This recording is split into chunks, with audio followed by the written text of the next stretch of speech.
यस्य प्रसादात् भगवत्प्रसादो यस्य प्रसादान्न गति कुतोऽपि ध्यायुं स्तुवं तस्य यशस्त्रिसन्ध्यं वन्दे गुरो श्रीचरणारविन्दम्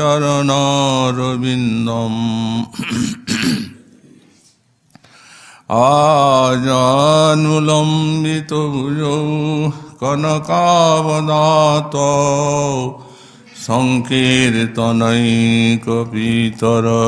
कमलायताक्षौ विश्वाम्बरौ द्विजवरौ जुगधर्मपालौ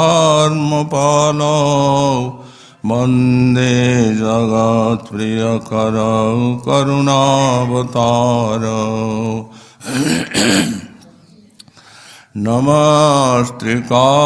नमस्त्रिकालसत्याय जगन्नाथसुताय च सवृताय सपुत्राय सकलत्राय ते नमः बर्हापीडाभिरामं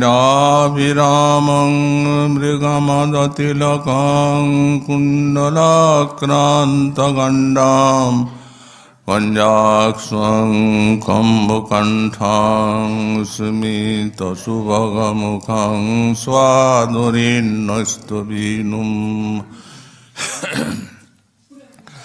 श्यामं शान्तं त्रिभङ्गं रविकरवसनं भूषितं वैजयन्त्या वन्दे वृन्दावनस्थं युवतिशतवृतं ब्रह्मगोपालवेशम् तप्तकाञ्चन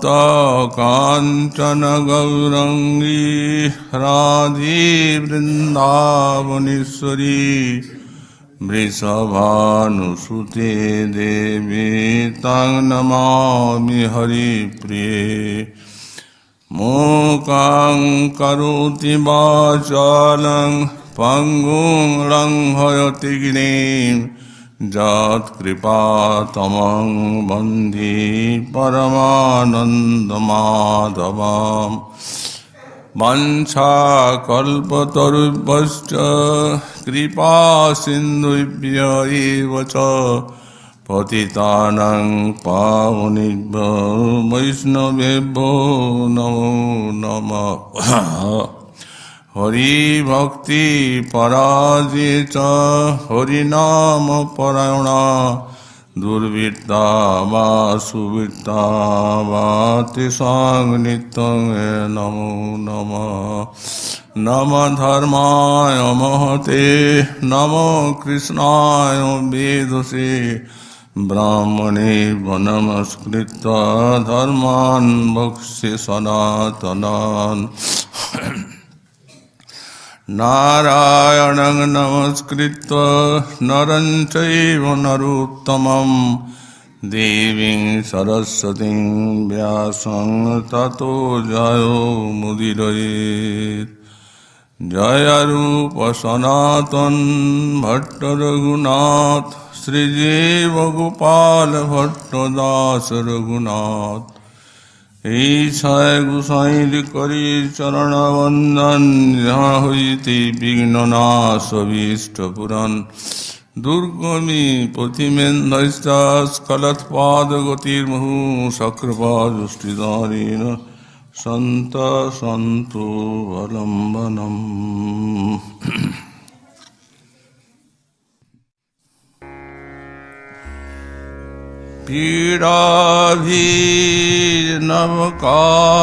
पीडाभिनवकालकूटकटुता गर्वैश्वर्यनिर्वासनो निस्सन्देन मुदां सुधा मधुरिमा हंकार संकोचनः प्रेमा सुंदरी नंदनंदन परो जगति शांतरे জ্ঞায়ন্তি স্ফুটমস্য বক্রমধুরাস্তেনৈব বিক্রান্তয়ঃ।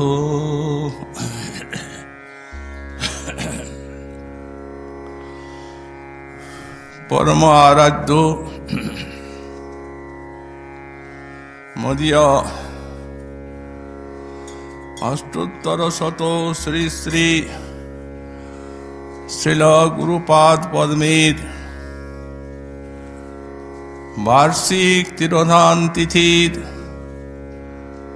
আরাধনা উপলক্ষে আমাদের এই শ্রী শ্রী ভাগবতী সভার অনুষ্ঠান। এই অনুষ্ঠানে গত কয়েক বছর যাবৎ আমরা এখানে পরম পূজ্যপাদ শ্রী গৌড়ীয় বৈষ্ণবাচার্য শ্রীশৈল কৃষ্ণদাস কবিরাজ গোস্বামী চরণের প্রণীত শ্রী শ্রী চৈতন্য চরিতামৃতের থেকে মধ্যলীলা দ্বিতীয় পরিচ্ছেদ শ্রীমন মহাপ্রভুর গম্ভীরা লীলার যে সূত্র তাই আলোচনা করে এসেছি। এবারও আমাদের সেই অধ্যায়ের অবশিষ্টাংশ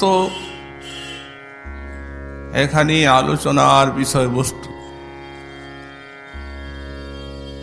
শ্রী শ্রী কৃষ্ণ চৈতন্য মহাপ্রভু নীলাচল লীলায় সেই কাশী মিশ্রালয়ে ক্ষুদ্র গম্ভীরায় বসে আর শেষ দ্বাদশ বর্ষ শ্রী স্বরূপ দামোদর এবং রামানন্দ রায় প্রভৃতির সঙ্গে যে অতি গম্ভীর এবং নিগুড় লীলার রস আস্বাদন করেছেন, যা সেই মাথুর বিরহ কাতরা ব্রজসুন্দরীগণ শিরোমণি শ্রী শ্রী রাধারানীর উত্তর ভাব বা মোহনাক্ষ ভাবের যে চরম অনুভাব, সেই দিব্যোন্মাদ রস, সেই দিব্যোন্মাদ রস যিনি দ্বাদশ বর্ষকাল আস্বাদন করেছেন, এই তারই নাম হচ্ছে শ্রী শ্রী গম্ভীরা লীলা। এই লীলা এত সুগম্ভীর এবং এতখানি রহস্যময় যে এ সর্বথা মানব বুদ্ধির অগম্য, পাণ্ডিত্যের অলক্ষ্য, বুদ্ধির অগোচর, মানবের কথা দূরে, কিন্তু এই লীলা ব্রহ্মা মহেশ্বরাদির অতি দুর্গম। এমনকি অনন্ত দেব যে লীলার অন্ত পান না, ক্ষুদ্র জীব শক্তি কীট কীটাণুকীট তারা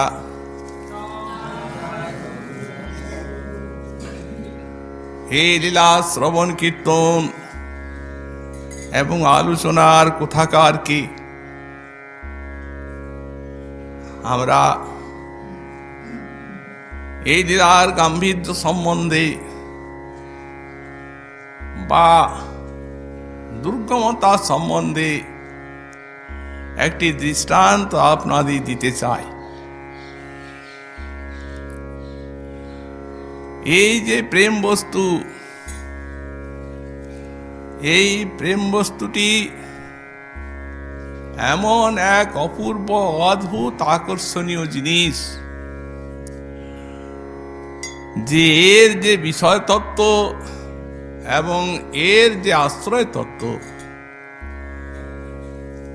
এই দুইটির উপরে এই প্রেম বস্তুর অদ্ভুত আকর্ষণীয় অসাধারণ শক্তিপূর্ণ ক্রিয়া আছে। এই প্রেম যেমন তার বিষয় স্বয়ং ভগবান শ্রী ব্রজেন্দ্রনন্দন গোলকপতি,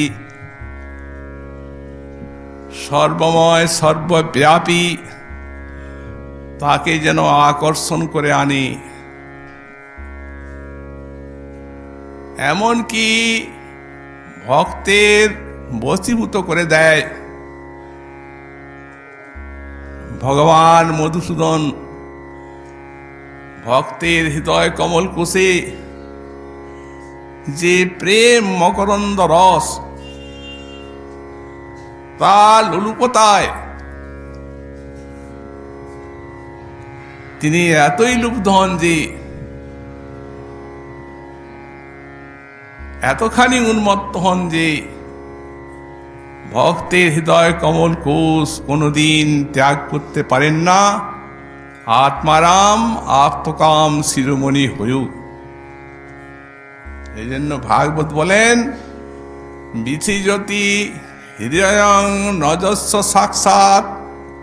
ভগবান সাক্ষাৎ জৈস্য হৃদয়ম ন বিচিজ্যোতি। স্বয়ং তিনি ভক্তের হৃদয়টিকে ত্যাগ করতে পারেন না। এমন লোলুপতাই প্রেমের। এই প্রেম তার বিষয়বস্তুর উপরে এতখানি উন্মাদনা, এতখানি আকর্ষণ জাগান, তেমনি আশ্রয় তত্ত্বের উপরে ক্রিয়া শক্তি।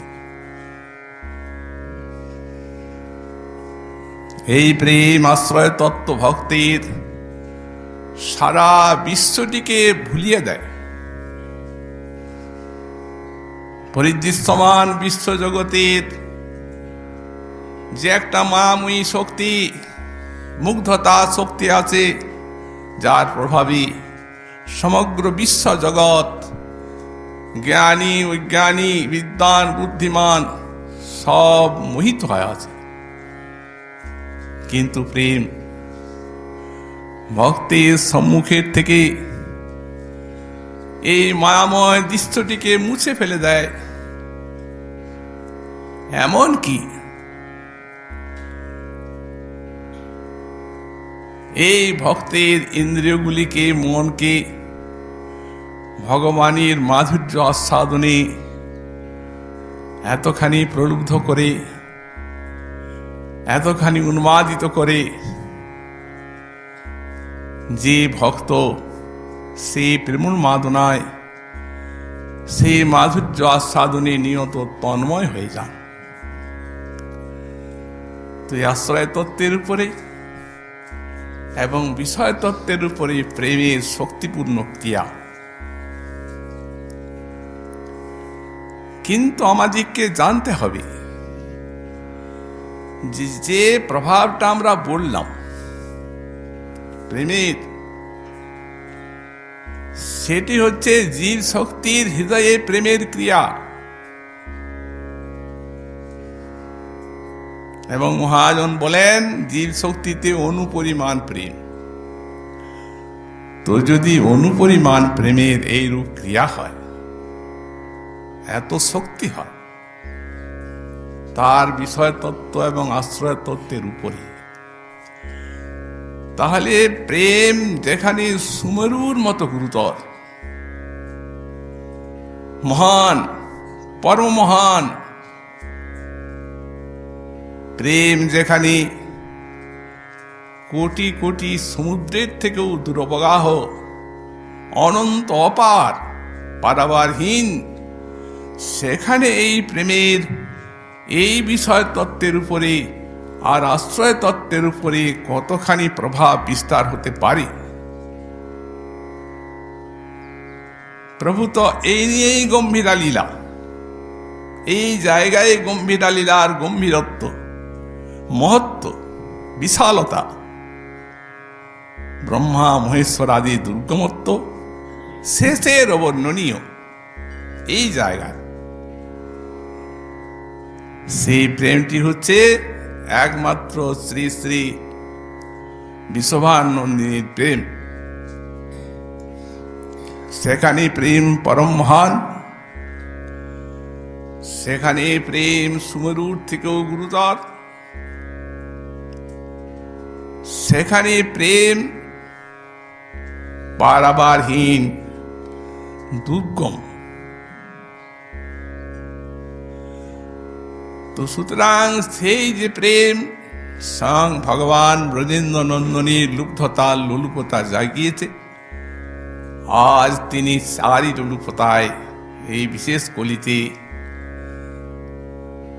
রাধারানীর ভাবকান্তি নিয়ে আস্বাদন করছেন সেই লীলারস। আবার আস্বাদনটি হচ্ছে শ্রী রাধারানীর বিরহ লীলার মাধ্যমে।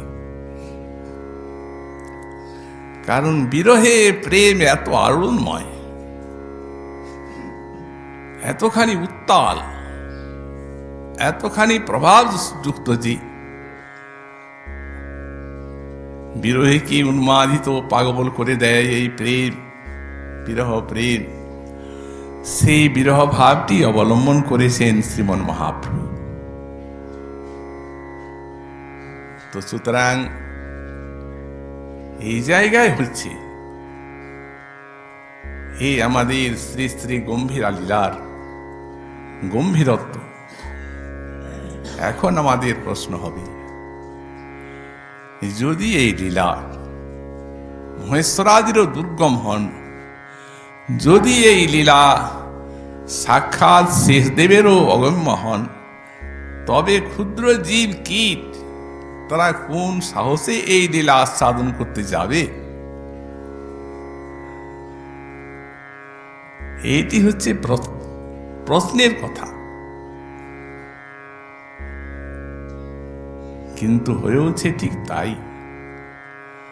সাধারণ জীবের পক্ষে এত দুর্গম বস্তু আস্বাদ্য হয়ে গেছে। কারণ যেমন এটি দুর্গম এই গম্ভীরা লীলা, তেমনি এই লীলা চরম উচ্চকোটির আস্বাদ্য। সাধক ভক্তগণের ধ্যান ধেয়,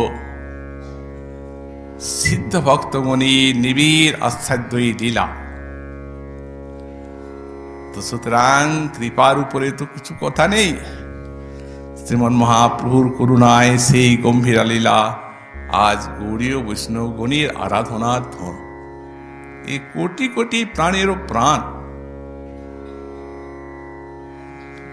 বস্তুত এটি হয়েছে যারা রাধারানীর সখী, সেই ললিতা বিশাখা আজ রাধাভাব অঙ্গীকারকারী শ্রী শ্রী কৃষ্ণ চৈতন্য মহাপ্রভুর সঙ্গে তাঁর পার্ষদ রূপে স্বরূপ দামোদর রামানন্দ রায় রূপে হয়েছেন অবতীর্ণ। আর তারাই এর ভান্ডারী এবং এর প্রচারক সর্বে সর্বা। তাদের কৃপায় আমরা এই বস্তু আস্বাদনের যে পথ তা খুঁজে পেয়েছি। কবিরাজ গোস্বামী পাদ সেইটি লিখেছেন, চৈতন্য লীলা রত্ন সার স্বরূপের ভাণ্ডার, তেহ থুইলা রঘুনাথের কণ্ঠে, তাহা কিছু যে শুনিল তাই ইহা বিস্তারিল, ভক্তগণে দিলা এই ভেটে। বিস্তার করার আগে বৃদ্ধ কবিরাজ গোস্বামী পাদ তার পরমাণু সম্বন্ধে সন্দিহান হয়েছিলেন। নিজেই লিখেছেন, আমি বৃদ্ধ জরাতুর, লিখিতে কাঁপে কর, মনে কিছু স্মরণ না হয়। আমি না শুনিয়ে শ্রবণে, না দেখিয়ে নয়নে, তবু লিখি এ বড় বিস্ময়। এও লিখেছেন, ইতিমধ্যে মরি যবে বর্ণিতে না পারিত। এই লীলা ভক্তগণ ধন, যদি আয়ু থাকে, বেঁচে থাকি, তো বাঞ্ছা ভরি করিব বিস্তার। তাহলে ইচ্ছা পূর্ণ করে বিস্তার করব। মহাপ্রভুর কৃপায় হয়েওছে তাই, করেছেন। কিন্তু যখন সন্দিহান হয়ে পড়লেন আয়ু সম্বন্ধে, তখন তিনি মধ্যলীলা দ্বিতীয় পরিচ্ছেদে এই সূত্রটি আরম্ভ করেছেন। এবং এত ধীশক্তি তার, এমন প্রতিভা, সর্বোপরি মহাপ্রভুর কৃপা, রূপ সনাতন রঘুনাথের তিনি একান্ত অনুগত শিষ্য, তাঁদের আনুগত্যের প্রভাব, যে এই সূত্র মধ্যে তিনি গম্ভীর লীলার সবটাকে যেন ওতপ্রোতভাবে জড়িত করে রেখেছে। এই জন্য এটি এত আশ্চর্য হয়ে আছে।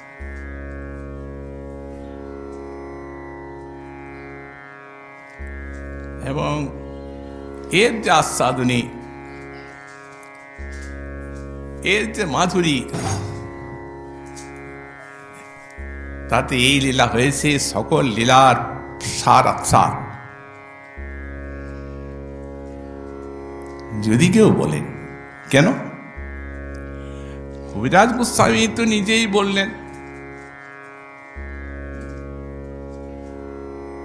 বললেন, এই সর্বলীলা শ্রেষ্ঠ হচ্ছে এই ব্রজের নরলীলা। কৃষ্ণের যতক খেলা সর্বোত্তম নরলীলা, তার মানে ব্রজলীলা। তো ব্রজলীলাই যদি সর্বশ্রেষ্ঠ হয়, তাহলে আবার গম্ভীরা লীলাকে আপনারা সবার থেকে শ্রেষ্ঠ বললেন কি রূপে? এই ব্রজলীলা সূত্র ধরেই তার শ্রেষ্ঠতা আমরা ক্রমশ বলছি। দেখুন, এই যে ব্রজলীলা, শ্রীকৃষ্ণ লীলা, এই লীলা এত শ্রেষ্ঠতা এর কেন? কারণটি লিখেছেন কবিরাজ গোস্বামী পাদি।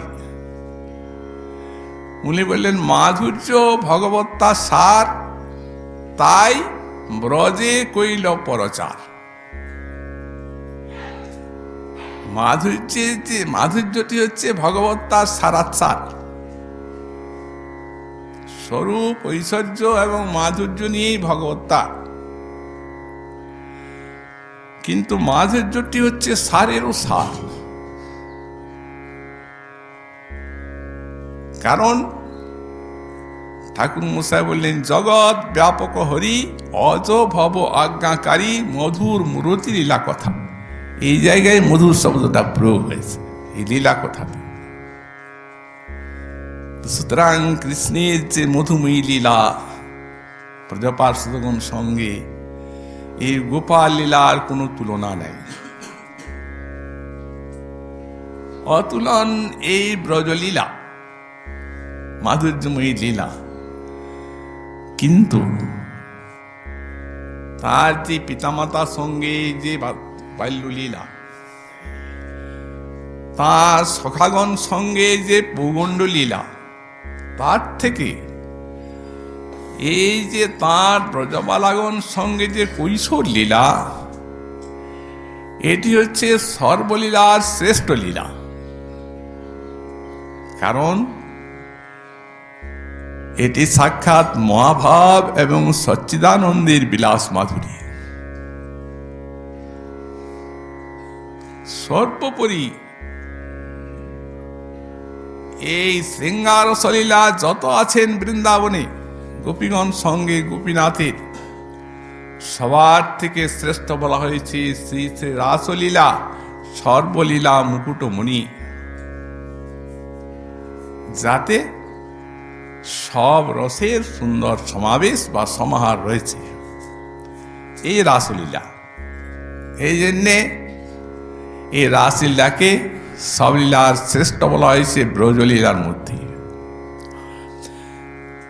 কিন্তু এই যে মিলনাত্মক রাসাদি লীলা শ্রী শ্রী রাধা মাধবীর, তার থেকেও যেখানে ওই বিরহ রসময় যেখানে মাথুর লীলা,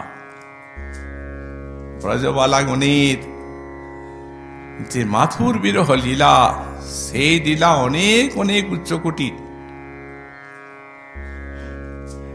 কারণ সেই বিরহ লীলাতেই প্রেম সিন্ধু এত আলোড়িত হয়েছে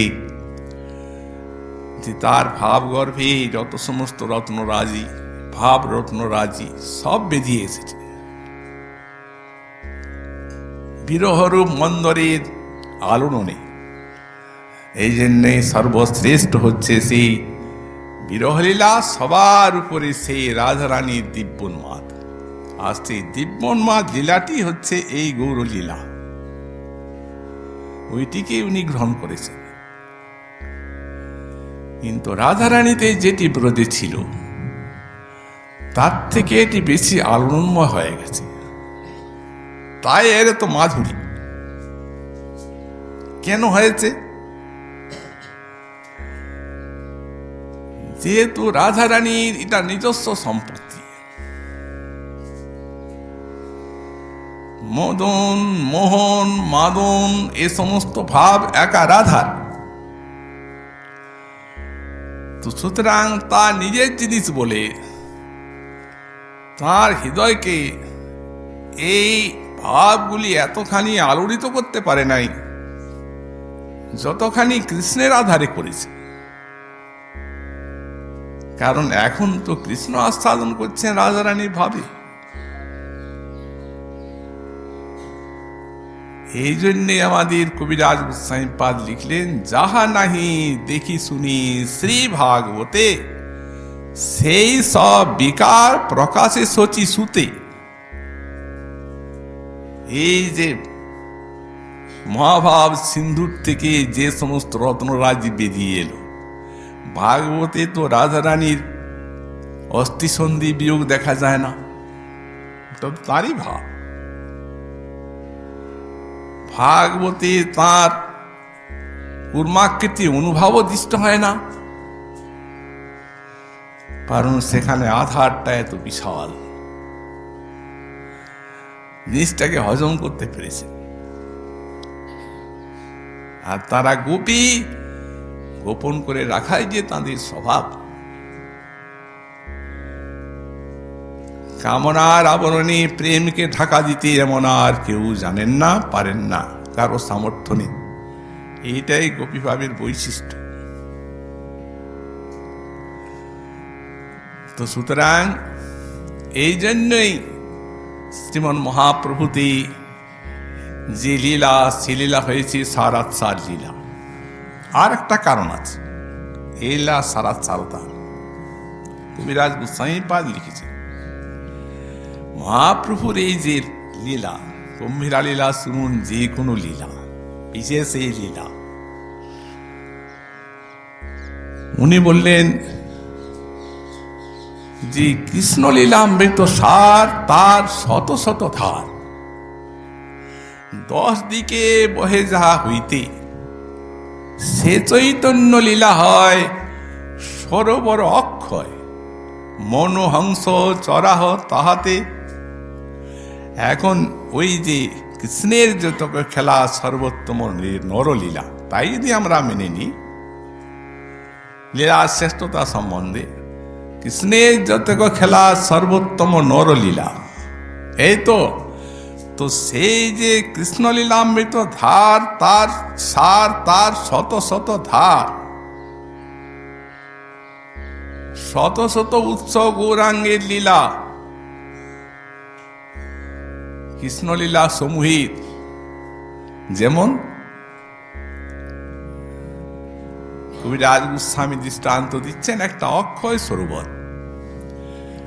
একটা অক্ষয় সরোবরের থেকে যেন শত শত উৎস বেরিয়ে আসে ধারা, তেমনি এই কৃষ্ণলীলারূপ বিশাল, এই গৌরলীলারূপ বিশাল একটা সরোবরের থেকে কৃষ্ণলীলামৃতের শত শত ধারা বেরিয়ে এসেছে। তার শত শত ধার একদিকে নয় 10 দিকে বহে যা হইতে, 7 দিকে 10 দিকে বইছে। সে চৈতন্য লীলা হয় সরোবর অক্ষয়, মনোহংস চরাহ তাহাতে। ভক্তগণ সুনমোর দৈন্য বচন। দীনতার মূর্তি ছিল কবিরাজ। তোমার সবার পদধূলি, তোমাদের চরণ ধুলি, এই আমার অঙ্গের ভূষণ। অতএব এই অঙ্গের ভূষণ করে তোমাদের চরণ ধুলি, আর আমি কিছু তোমাদের চরণে নিবেদন করছি। কৃষ্ণ ভক্তি সিদ্ধান্তগণ যাতে প্রফুল্ল পদ্মবন, তার মধুকর আস্বাদন। কৃষ্ণ ভক্তি সিদ্ধান্ত যদি আস্বাদন করতে হয়, শত শত উৎস, তো এই চৈতন্য লীলাতে আসতে হবে। কারণ গৌরাঙ্গের লীলাই তো কৃষ্ণ আর রাধারানীকে নিয়ে, তাদের লীলা মাধুরীকে নিয়েই তো তার আস্বাদন। এখানে হয়েছে যে রসের উপর দিয়ে সেই ভাবটি আস্বাদন করেছেন রাধারানী সখীগণ কৃষ্ণ, রসের মুখ্যতায়। আর সেখানে কৃষ্ণ মহাপ্রভু রূপে রাধারানীর ভাবকান্তি নিয়ে আর ভাবের প্রাধান্যে আস্বাদন করেছেন ব্রজরস।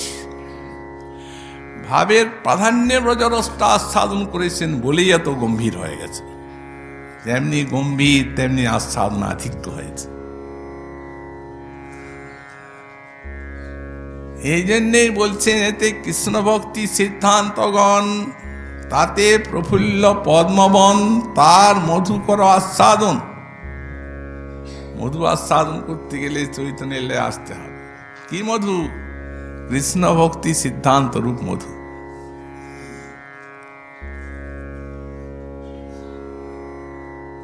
সেই পদ্মবনে প্রফুল্লিত রাত্রি দিনে যাতে তাতে চড়াও মনোভৃঙ্গগণ, তাতে মনোভৃঙ্গগণকে চড়াও। তেমনি প্রেমরস কুমুদবনে প্রফুল্লিত রাত্রি দিনে, প্রেমরস কুমুদবন, কুমুদবন রাত্রিতেই প্রফুল্লিত হয়, কিন্তু এই দিন রাত প্রফুল্লিত হয়ে আছে।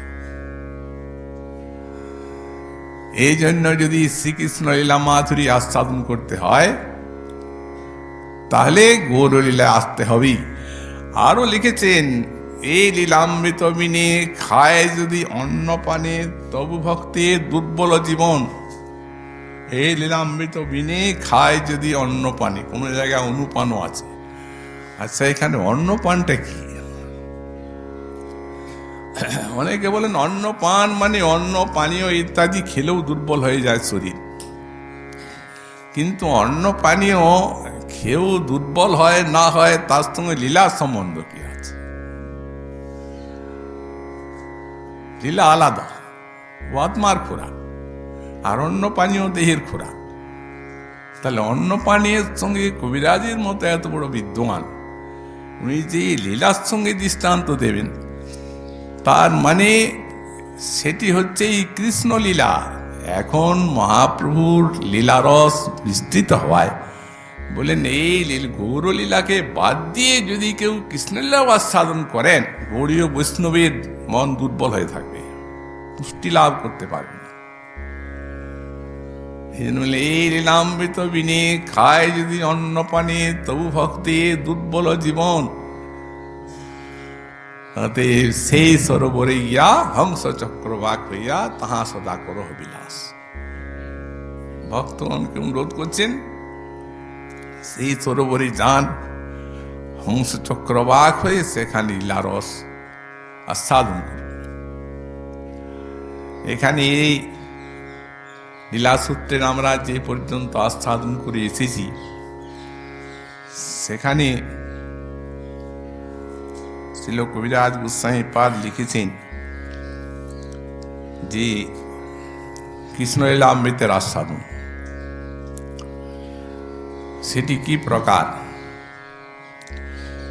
সেই প্রেমা যার মনে এই প্রেমার আস্বাদন, তপ্ত ইক্ষু চর্মন মুখ জলে নাচায় তেজন। এই প্রেমা যার মনে তার বিক্রম সেই জানে, যেন বিষামৃতে একত্র মিলন। এই প্রেমের আস্বাদন তপ্ত ইক্ষু চর্মন। তপ্ত ইক্ষু চর্মন, মুখ জ্বলে যাচ্ছে, জ্বালা হয়, কিন্তু আস্বাদনটা ত্যাগ করতে পারা যায় না। তাহলে জ্বালাও আছে আর আস্বাদনও আছে, এই দুইটি জিনিসই আছে। সুখ আছে, দুঃখ আছে এক জায়গায়। তো এই জগতের সুখ এবং দুঃখ এই দুইটি জিনিস পরস্পরের প্রতিযোগী বস্তু, আলো আঁধারের মতো। যেখানে দুঃখ থাকবে সেখানে সুখ থাকবে না, কারণ দুঃখ সুখকে নষ্ট করে দেয়। আর যেখানে সুখ থাকবে সেখানে দুঃখ থাকবে না। কিন্তু প্রেমের রাজ্যে, বিশেষত এই ব্রজধামে, গোপী প্রেমে, রাধা প্রেমে, এটা অত্যন্ত বিলক্ষণ ব্যাপার। সেখানে দুইটিরই যৌগপদ্য আছে, মিশে আছে দুটা। অমৃতের আস্বাদনও আছে আর বিষের আস্বাদনও আছে। এই জন্যে বললেন, এই প্রেমা যার মনে তার বিক্রম সেই জানে, বিষামৃতে একত্র মিলন। বিষ এবং অমৃতের মিলন যেন এক জায়গায়। বহির্বিষ জ্বালা হয়, অন্তর আনন্দময়। কৃষ্ণ প্রেমের অদ্ভুত চরিত্র।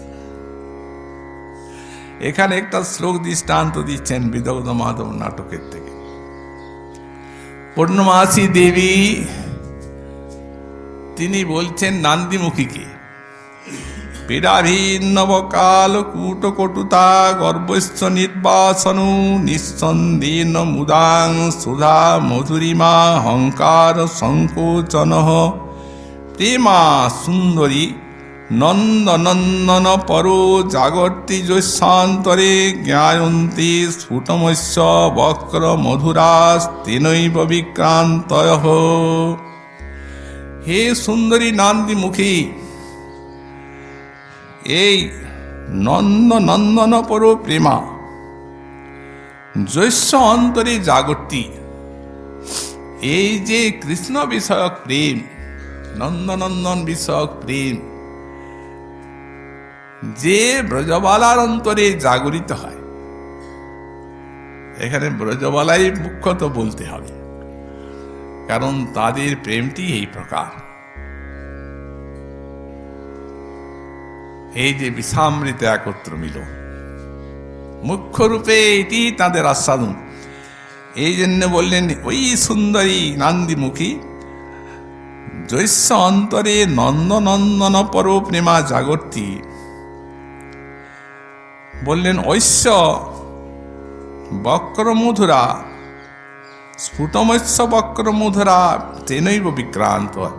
এই প্রেমের যে বক্র এবং মধুর স্বভাব, ওটা সেই জানতে পারে যার অন্তরে এই প্রেম জাগরিত হয়।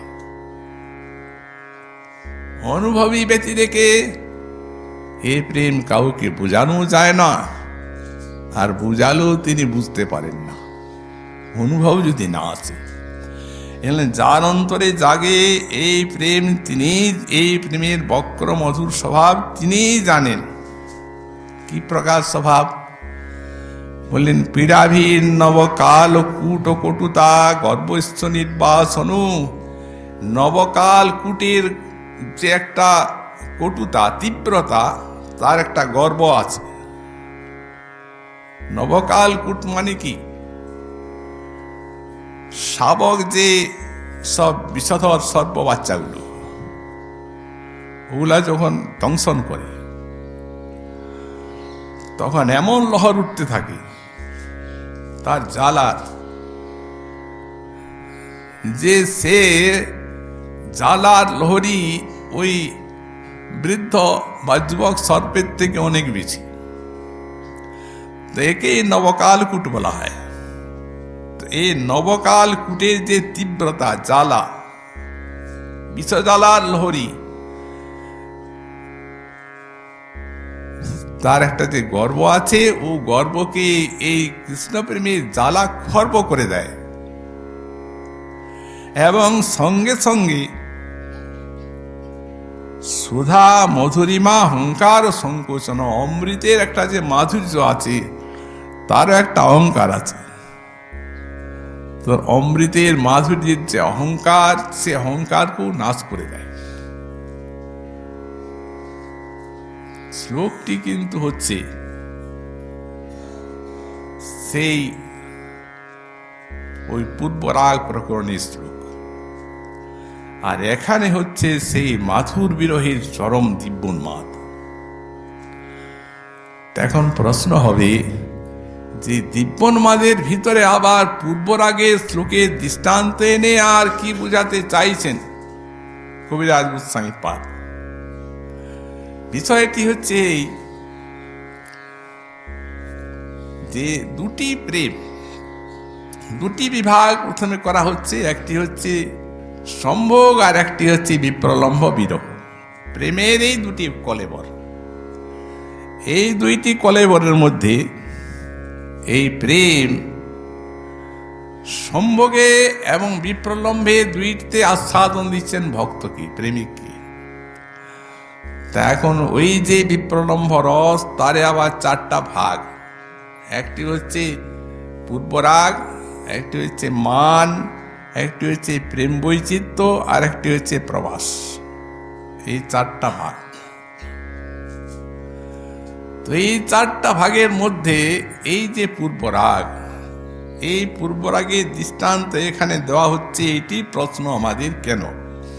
কারণ বিরহের চরম তো সেখানে, যেখানে মাথুর বিরহ বা সুদূর বিরহ, সুদূর প্রবাস, সেখানে এই দৃষ্টান্ত দিয়ে কি বুঝাতে চাওয়া হচ্ছে? যখন একটা অখণ্ড জিনিস বিরহটি, আর রাধারানীর প্রেমে হাজার হাজার উৎস, তখন এই প্রেমের ভিতরে সবগুলির আস্বাদন আছে, প্রত্যেকটির আস্বাদনই অনুস্যুত আছে। দৃষ্টান্ত দিলে বোঝা যায় যে আচ্ছা, এই দিব্যোন্মাদের দুটি ভাগ আছে, একটি হচ্ছে তীর্থদল্প আর একটি হচ্ছে উদ্ঘূর্ণা। তো আচ্ছা, এই যে রাধারানীর ভাগবতী চিত্রজল্প যে ভ্রমর গীত, সেটি কিভাবে রাধারানী আস্বাদন করেছে? সেটা তো মানভঙ্গি। ভ্রমর এলো, ভ্রমর এসে রাধারানী চরণতলায় গুঞ্জার করছে, তখন উনি তো মানভঙ্গিতে কথাগুলা বলেছে চিত্রজল্পে। কাচিৎ মধুকরং দৃष्ट्वा ধায়ন্তি প্রিয় সঙ্গমম প্রিয় প্রস্থাপিতং দূতম কল্পে তদ্দমব্রবীত। কাচিৎ মধুকরং দৃष्ट्वा, মধুকরকে দেখছেন রাধারানী ভ্রমরকে। মানিনী হয়ে গেছেন কৃষ্ণের দূত কল্পনায়। কারণ নিবিড় স্ফূর্তি হচ্ছে, মূলের কথাটি হচ্ছে যে গোবিন্দ রাধার সেই প্রেম মাধুরী, বিরহ মাধুরী আস্বাদনের জন্য তো এখানেই রয়েছেন। গোবিন্দ তো সাক্ষাৎ পূর্ণতম তত্ত্ব ওই মথুরায় চলে যাননি। অতএব অহরহ তার স্ফূর্তি হচ্ছে, গোবিন্দ আস্বাদন করছেন রাধার প্রেম মাধুরী, আর রাধাকে স্ফূর্তিতে দর্শন দিয়ে তারও প্রাণটি রক্ষা করছেন।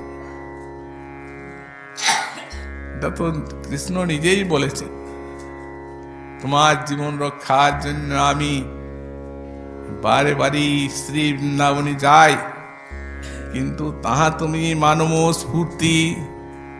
মথুরায় তো উনি চলে গেছেন, এটি তো স্ফূর্তি। তো সুতরাং সারা যে মাথুর বিরহীর চরম দিব্যোন্মাদ চিত্রজল্পটি, ওই মান ভঙ্গিকে অবলম্বন করেই হলো। তো সেই রকম এখানে যে পূর্বরাগের যে দৃষ্টান্তটি, সেই দৃষ্টান্তটি এখানে দিয়ে আর সেই পূর্বরাগ রসটিকে, এই পূর্বরাগের দৃষ্টান্তে সেই রসটিকেই পুষ্ট করছে। যেমন ওখানে সেই দিব্যন্মাদ রস পুষ্ট হয়েছে মান রসের দ্বারা। তো এখন এই যে শ্লোকটি দৃষ্টান্ত দিয়েছেন, এই শ্লোকের যে পূর্ণমাসী দেবী যে শ্লোকটা বলছেন নান্দিমুখীকে, তার এখানে একটা উৎস আছে, একটা ভূমিকা আছে। অতএব সেই ভূমিকাটা দিলে তবে আমরা শ্লোকের ব্যাখ্যাটা কিঞ্চিত অনুভব করতে পারবো। শ্রীমন মহাপ্রভুর কৃপা হলে আগামীকাল আবার সেই ব্যাখ্যা আমরা আস্বাদন করব। আজকে আমাদের শ্রী ভাগবতী কথার এখানেই বিশ্রাম।